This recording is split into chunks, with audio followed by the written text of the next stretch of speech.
I'm going to summarize an interview I saw recently by Eliana Johnson on Hugh Hewitt.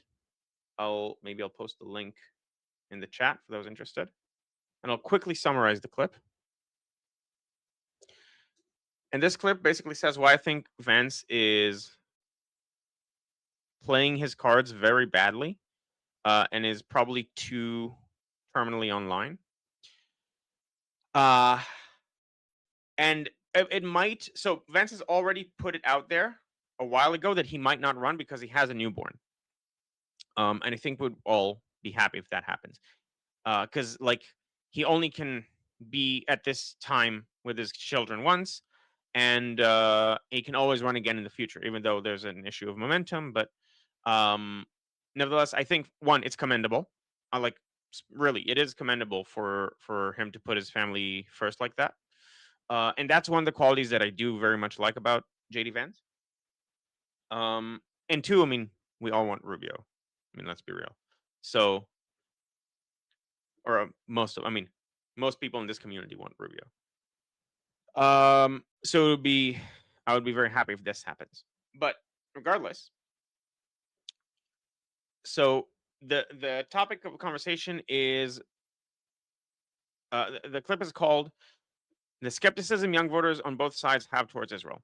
So here's the actual data from recent polls.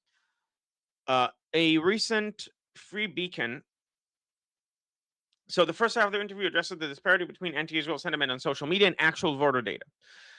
So, for example, a recent Free Beacon Echelon Insights poll shows that Republican primary voters overwhelmingly back a strong U.S.-Israel relationship by a margin of plus 57 percentage points.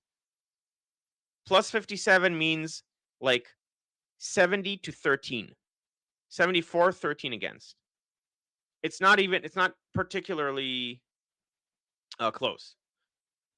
The same poll indicates these voters support a presidential candidate who explicitly denounces anti-Semitism by a margin of plus 52 points.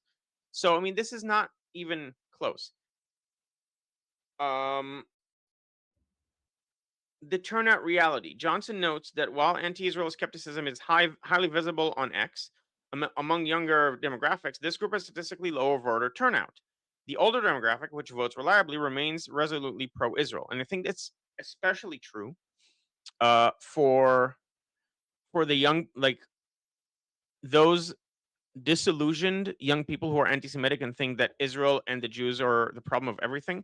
They're not staunchly Republican.